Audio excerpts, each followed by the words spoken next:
Il y a quelque chose que personne ne te dit, mais qui finit presque toujours par arriver. Plus tu essaies de retenir un homme qui s'éloigne, plus vite il part. Cela s'applique qu'il soit ton mari, ton petit ami ou ton nouvel amoureux. Et ce n'est pas parce que tu ne vaux rien, ni parce que tu as fait quelque chose de mal. C'est simplement que, sans t'en rendre compte, ta réaction lui confirme que sa distance te déstabilise. Et pour son inconscient, cela signifie qu'il a du contrôle émotionnel sur toi. Le plus douloureux, c'est qu'il avait déjà écrit un scénario dans sa tête. Dans ce scénario, tôt ou tard, tu allais le chercher, t'expliquer, le poursuivre pour sauver ce que vous étiez en train de perdre. Sans le savoir, tu es entré dans ce rôle, mais tout peut changer, car il existe une façon de rompre ce schéma. Une réaction émotionnelle tellement inattendue, tellement silencieuse et puissante, qu'elle le déstabilise complètement et le fait douter de son choix de te quitter. Et attention, tu n'as pas besoin de supplier, de dramatiser, ni de jouer l'indifférente. Tu n'as qu'à savoir quoi faire au moment clé, exactement quand il prend ses distances. Car lorsque tu te retires avec présence, et non par peur, tu ne deviens plus la femme qui mendie l'amour, mais la femme qui devient son doute le plus puissant. Alors, active ton like dès maintenant et abonne-toi. C'est gratuit pour toi et ça me soutient énormément. Partage aussi cette vidéo avec quelqu'un qui en a besoin. Allons-y. Rompe le schéma qui l'attend. Quand un homme s'éloigne, son inconscient ne prend pas seulement de la distance avec la relation, mais aussi avec l'image qu'il a de toi. Et cette image, le plus souvent, n'est pas réelle. C'est une projection, une supposition émotionnelle, basée sur ses expériences passées, sur ce qu'il croit que tu es et sur la manière dont il s'attend à ce que tu réagisses. Il a déjà dans son esprit un scénario de ton comportement si jamais il devient froid, distant ou ambigu. Ce qu'il ne sait pas, c'est que tu es sur le point de briser ce scénario.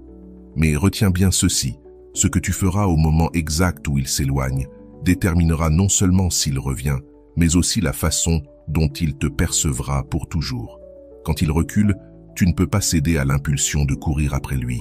Je sais, ta blessure le demande, ta peur crie, ton esprit te dit que si tu ne fais rien, tu vas le perdre. Mais si tu tombes dans ce piège, tu confirmes ce qu'il attendait déjà, que tu le poursuives, que tu le confrontes, que tu lui demandes « Est-ce qu'il y a un problème? Tu es bizarre, tu ne m'aimes plus. » Il anticipe inconsciemment que tu vas perdre ton calme, chercher des explications, essayer de compenser sa distance par encore plus de présence. Et si tu fais ça, tu deviens prévisible, classé, décodé, et aussi brutal que cela puisse paraître, cela détruit ton magnétisme. Mais si tu fais l'inverse, si tu romps le schéma et donnes une réponse qui ne colle pas à son plan, alors quelque chose de puissant se produit. Il commence à douter. La réaction qui le déstabilise, ce n'est pas la vengeance, ce n'est pas l'orgueil, ni la froideur. C'est une sérénité tellement inattendue qu'elle le déstabilise. C'est une absence tellement pleine qu'elle ne ressemble pas à une punition, mais qui le désarme tout autant.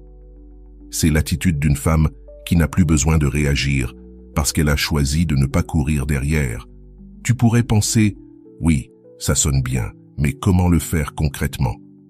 C'est là que la plupart échouent, car personne n'explique comment transformer cette idée en pratique. Mais reste tranquille, je vais te montrer comment faire, parce que ce n'est pas une stratégie de manipulation, ce n'est pas un jeu mental, et encore moins une façade d'indifférence. C'est quelque chose de plus profond, reconnecté avec ton centre, exactement au moment où ta blessure veut t'entraîner dans le chaos. L'histoire de Christina. Je vais t'illustrer cela avec une histoire vraie. Christina vivait une connexion intense avec Daniel. Étincelle, message quotidien, puis soudain, un changement brutal. Distance, froideur, silence prolongé. Bien sûr, elle a senti cette urgence intérieure de courir derrière lui, de demander des explications, de résoudre. Mais au lieu d'aller vers l'extérieur, elle a choisi d'aller vers l'intérieur. Elle s'est assise en silence et a dit à voix haute « Si jamais il s'en va, qu'il rencontre mon absence, pas ma désespérance. » Ce n'était pas juste une phrase, c'était une décision émotionnelle, un acte énergétique, non pas pour le punir, mais pour protéger sa propre énergie. Elle a arrêté de répondre trop vite. Elle a réduit sa présence, non pas comme une tactique, mais comme une déclaration intérieure. Son monde ne s'arrêterait pas pour quelqu'un qui ne savait pas rester. Elle a investi cette énergie dans l'écriture, dans la lecture qui la nourrissait, et dans une question intime. Quelle partie de moi croit encore que l'amour signifie insister? Le plus fort, c'est qu'elle n'a pas publié d'indirect, n'a pas essayé d'attirer son attention, n'a pas cherché à lui donner une leçon. Elle s'est simplement recueillie. Et 5 jours plus tard, Daniel est revenu. Pas avec un petit « salut », mais avec un long message désordonné, anxieux. « Tu vas bien? J'ai l'impression que tu n'es plus là. Ton silence pèse plus que n'importe quelle dispute. Tu vois? Quand tu ne joues pas le rôle qu'il avait prévu, son inconscient se retrouve sans réponse. Et quand il n'a plus de réponse, il commence à te chercher. Pas parce que tu l'as manipulé, mais parce que tu es devenu un mystère émotionnel, une énigme qu'il n'a pas su décoder. Ton silence devient un symbole. De mon expérience, je sais que l'inconscient ne fonctionne pas avec des arguments logiques, mais avec des symboles.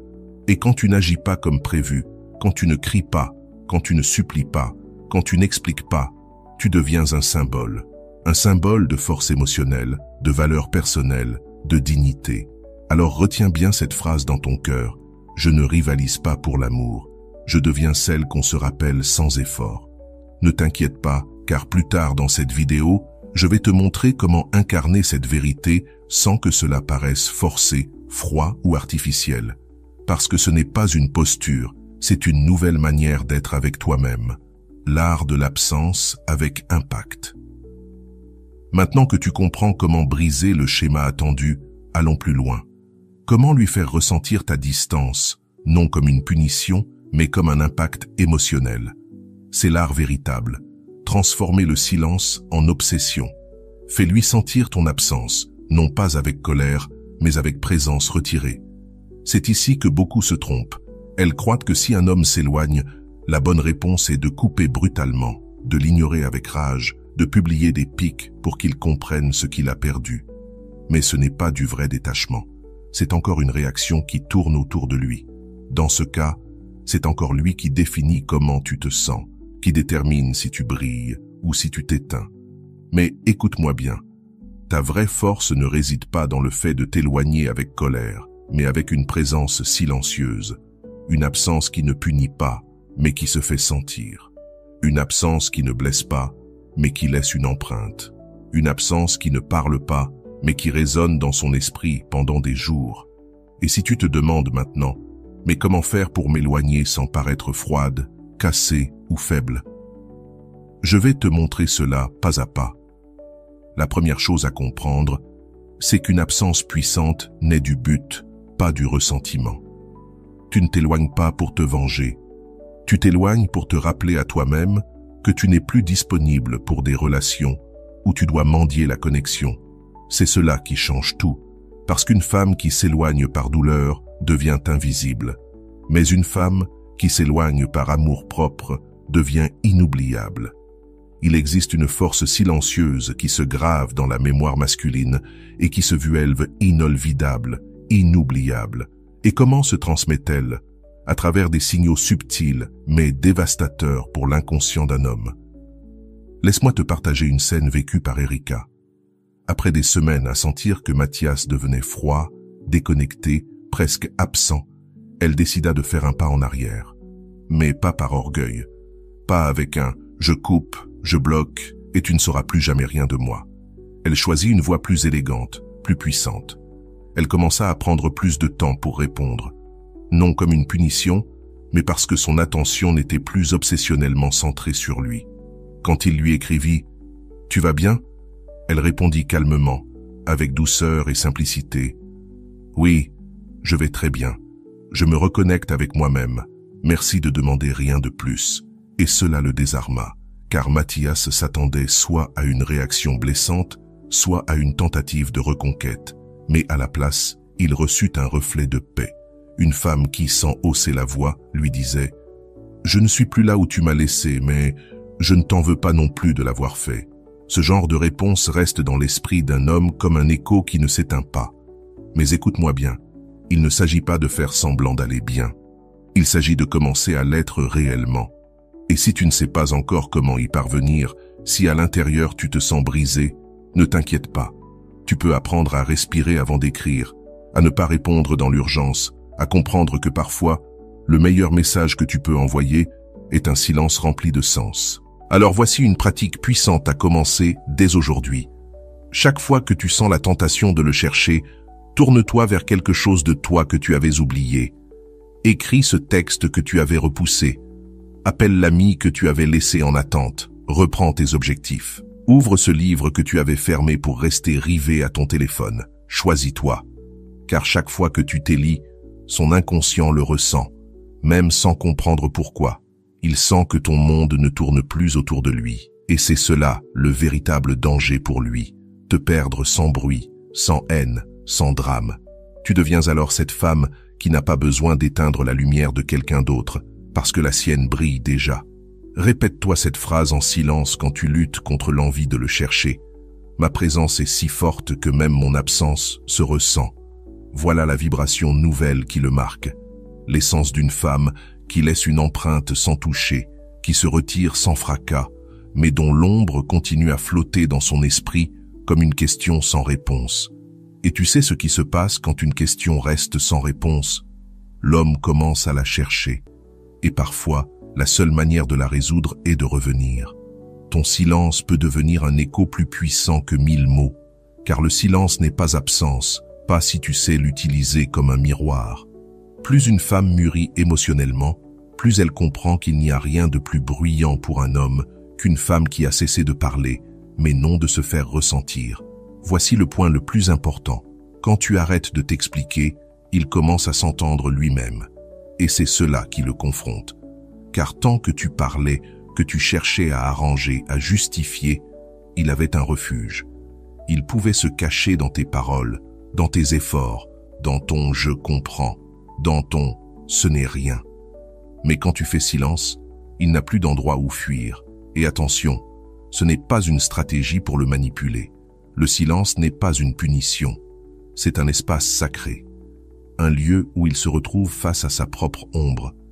Imagine un instant, il t'ignore, il prend ses distances, il se montre froid. Et toi, tu disparais. Pas dans la colère, pas dans les cris, pas en le bloquant. Simplement, tu n'es plus là où tu étais. Au début, il peut se dire « Parfait, elle m'a donné de l'espace ». Mais avec le temps, ce silence prend du poids. Il commence à lui faire mal, sans explication. Parce que ce n'est pas le silence de n'importe qui. C'est le silence d'une femme qui comptait. Et alors, il commence à se souvenir. Tes gestes, ta voix, tes regards, tes silences lourds de vérité. Ton absence devient sa présence. Pourquoi? Parce que tu as cessé de t'expliquer. Tu n'as pas crié, tu n'as pas fait de drame. Tu lui as laissé ce que personne ne veut recevoir quand il n'est pas prêt à se regarder. Un miroir sans parole. C'est ce qu'a vécu Karina. Après 3 mois avec Eduardo, il changea. Froid, distant, prétextant être débordé et avoir besoin d'espace. Elle s'effondra. Mais au lieu de supplier ou de le confronter, elle inspira profondément et prit une décision. Je lui donnerai son espace, mais pas comme une femme qui attend. Comme une femme qui se retrouve elle-même. Alors elle ne publia pas d'indirect, elle ne bloqua pas, elle n'envoya pas de longues lettres. Elle se retira du lieu mental qui l'occupait et se réhabita. Et tu te demandes peut-être, comment se réhabiter quand on est brisé? La réponse est simple. Quand il s'éloigne et que tu ressens ce vide, change la question. Arrête de dire « Que pense-t-il » et commence à dire « Quelle partie de moi a oublié ce que je mérite ?» Reviens à ton temple. Pour certaines, ce sera la lecture. Pour d'autres, la prière, l'écriture, l'art, l'exercice. Peu importe le chemin. Ce qui compte, c'est de revenir à cet espace où tu n'es pas fille du rejet, mais mère de ton âme. Accepte que tu n'as pas besoin de t'expliquer. Parce que quand tu sais qui tu es, tu n'as plus besoin de convaincre qui que ce soit. Et c'est exactement cela qui l'impacte le plus. Karina fit ce choix. 2 semaines plus tard, Eduardo revint. Pas avec arrogance, mais avec une voix plus basse, plus incertaine. Il lui dit Je suis parti parce que je ne me sentais pas prêt. Mais ton silence m'a fait comprendre que tu étais la seule avec qui je pouvais être vraiment moi. Tu vois, ce n'est pas une lettre qui l'a fait revenir. Ce fut l'absence habitée. Le silence avec une âme. L'écho émotionnel qui explose dans son monde, sans avoir besoin d'être crié. Et toi, tu peux faire la même chose. Mais retiens ceci, cela ne fonctionne que si tu le fais avec honnêteté émotionnelle. Pas comme un jeu, pas comme un piège, mais parce que tu comprends que ton silence peut être ton plus grand pouvoir.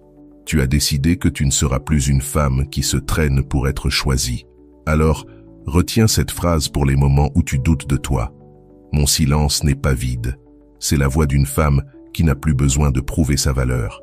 Et crois-moi, il va le sentir. Parce qu'il va le sentir. Il ne saura pas pourquoi il est soudain si inquiet, mais au fond de lui, il comprendra qu'il a perdu quelque chose de précieux. Pas à cause de ce que tu as fait, mais à cause de ce que tu as cessé de faire. Et ce n'est pas la fin. Au contraire, allons plus profond. Dans un instant, tu vas découvrir comment transformer ton retrait émotionnel en un portail qui réveille en lui la peur de la perte. Laisse le vide parler pour toi, pendant qu'il s'efforce encore de remplir le sien. Parce qu'après un silence, il y a toujours ce moment où quelque chose en lui commence à s'agiter. Il ne l'admet pas, il ne le comprend pas complètement, mais il le ressent. Et ce n'était pas toi, ce n'était pas un message, pas un appel. C'était ce vide que tu as laissé et qui a commencé à parler à ta place. Écoute-moi bien. Quand un homme sent le poids d'un vide émotionnel qui, avant, était comblé par ta présence, son inconscient est forcé de se confronter à lui-même.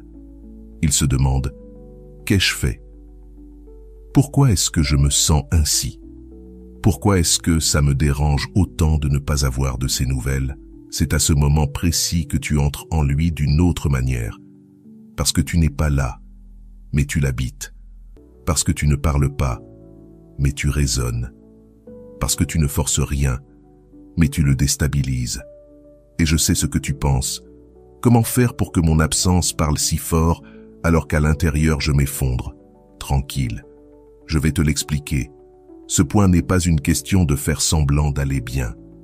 Il s'agit de construire une énergie émotionnelle tellement solide que ton âme puisse se retirer sans s'écrouler, pas pour manipuler, pas pour te venger, mais pour récupérer la partie de toi que tu avais un jour abandonnée par peur de le perdre.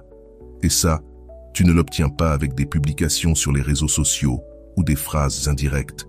Tu l'obtiens avec un retrait qui est sacré, un recueillement émotionnel sans haine, mais rempli de détermination. Une femme qui fait cela devient, sans même le savoir, le déclencheur de la peur de perte chez un homme. Qu'est-ce que cela signifie? Dans mes années de pratique, j'ai observé que chacun porte une ombre, une partie inconsciente faite de nos peurs, de nos rejets, de nos désirs niés. Et pour beaucoup d'hommes, cette ombre inclut la terreur de perdre quelque chose de réel, sans avoir su le valoriser.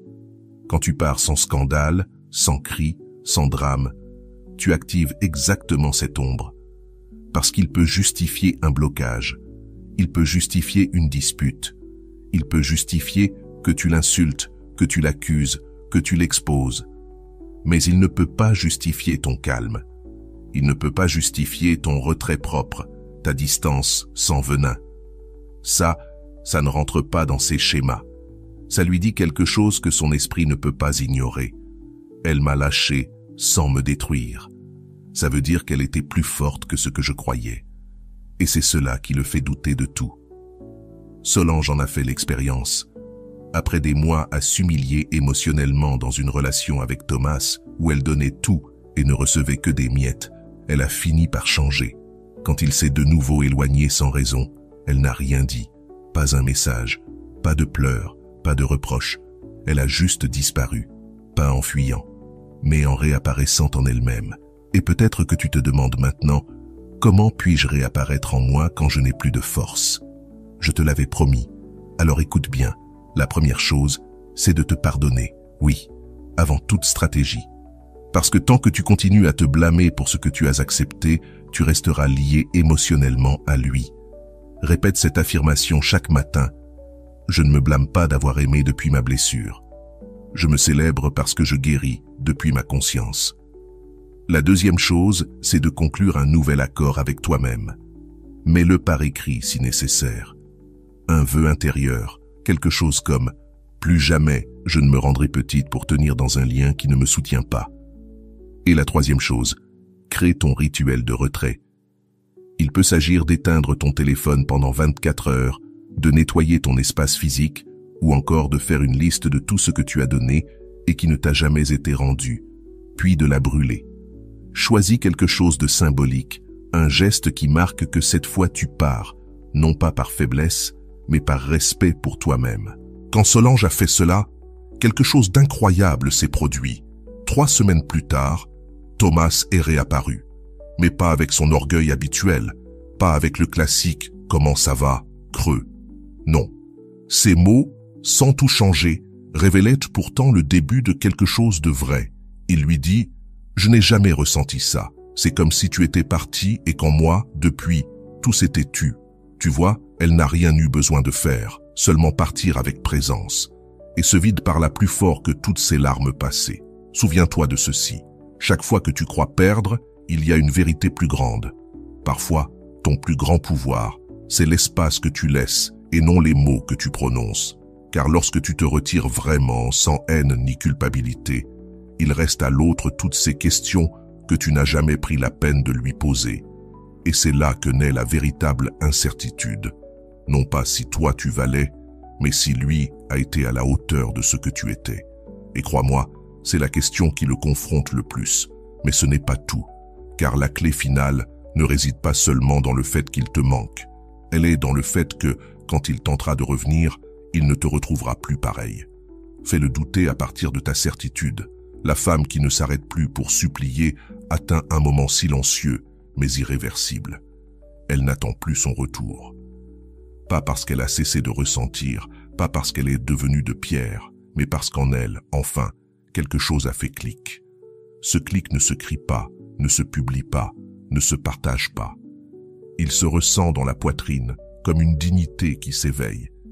Et quand une femme entre dans cette certitude intérieure, tout change.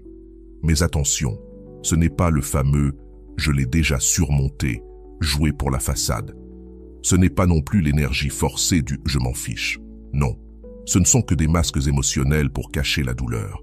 La vraie certitude, elle, est silencieuse, ferme, inébranlable. Et c'est ici que tu dois vraiment prêter attention, car cette étape définit ton destin émotionnel. Quand tu cesses d'attendre une réaction de lui, il commence à avoir des réactions qui, désormais, ne te dominent plus. Et cela le trouble. Car tant que tu attendais qu'il écrive, qu'il s'explique, qu'il réfléchisse, ton âme restait attachée à sa décision. Tu vivais en fonction de ses apparitions, de ses validations, de ses silences. Mais le jour où tu n'attends plus rien, il perd le pouvoir qu'il avait sur ton axe intérieur. Ne t'inquiète pas si tu n'en es pas encore là. Je vais te montrer comment y parvenir. Écoute bien ceci. Le premier pas pour arrêter d'attendre n'est pas d'arrêter de ressentir. C'est d'arrêter d'idéaliser.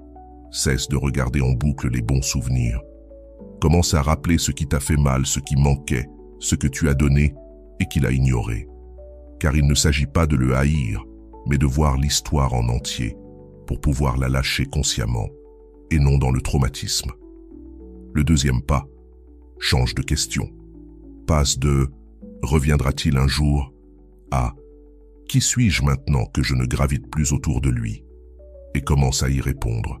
Fais une liste de ce que tu as abandonné pour le prioriser. Reprends-les un à un, non pas par vengeance, mais comme une cérémonie de retour à toi-même. Le troisième pas, tiens bon dans ton avancée. Il y aura des jours où tu auras envie de lui écrire, où une chanson te brisera, où tu rêveras de lui, où le voir en ligne semblera faire s'effondrer tes progrès. Mais c'est précisément dans ces moments-là que tu dois te souvenir. Revenir à ce qui m'a détruit, c'est dire à l'univers que je n'ai pas encore compris la leçon. Et toi, tu es en train de la comprendre. Quand il perçoit ta certitude, son inconscient la lit comme une menace émotionnelle.